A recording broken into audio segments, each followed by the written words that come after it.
Much of the summers, we had the Hutcherson boys would come and stay with us and help Dad on the farm and in his heavy equipment.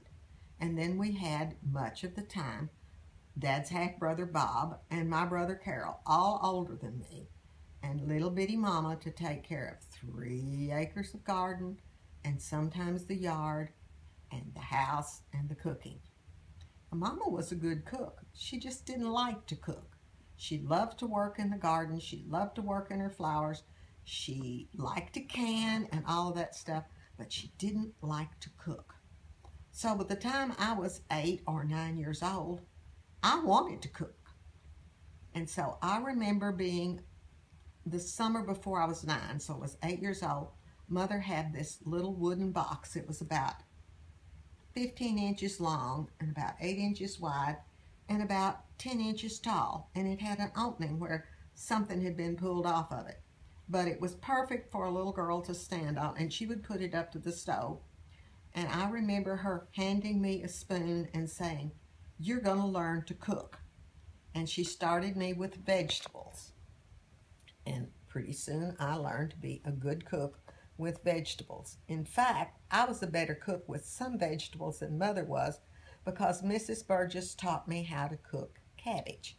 Now, Daddy really liked the way Mrs. Burgess cooked cabbage.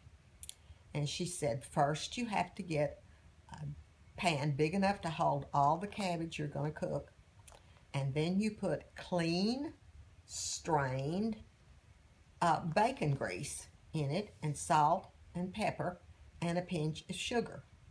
And you make sure before you put any cabbage in that it's at a rolling boil. And she said you cut your cabbage and take out the big core, and then you cut it in wedges about that thick at the widest part, and you stand there and you drop it in this boiling water. And then while it's boiling, you go find your broom. You get a long, strong broom straw, and you wash it with soap and water. And then you stand there and watch your cabbage. And when you can take that broom straw and run it through the thickest core of any cabbage that you've tried to cook, and it will go through without breaking the straw, then your cabbage is done, and you get a bowl, and you take your slotted spoon and you take up the cabbage, leaving most of the broth in the pot, and turn off the fire.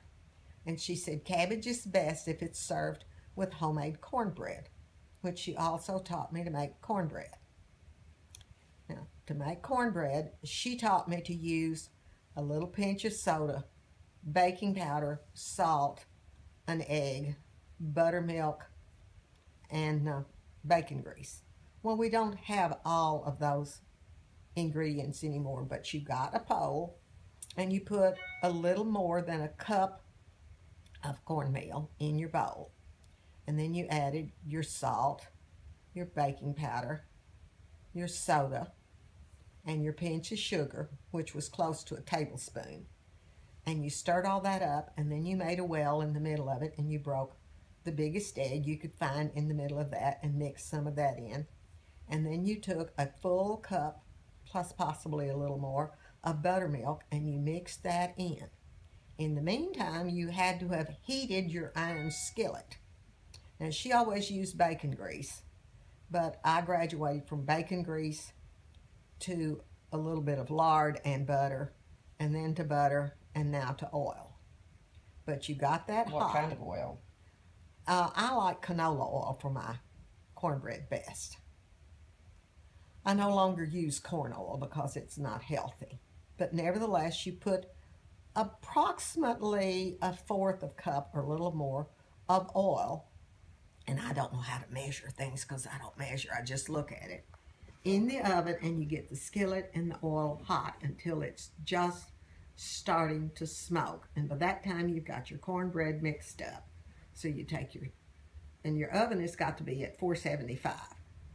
So you take your skillet out and you pour approximately 2/3 of the oil that was in the pan into the cornbread batter and mix it in. And while the skillet is still boiling hot, you pour the cornbread batter into the skillet, and you immediately put it in that hot oven and set your timer for 10 minutes.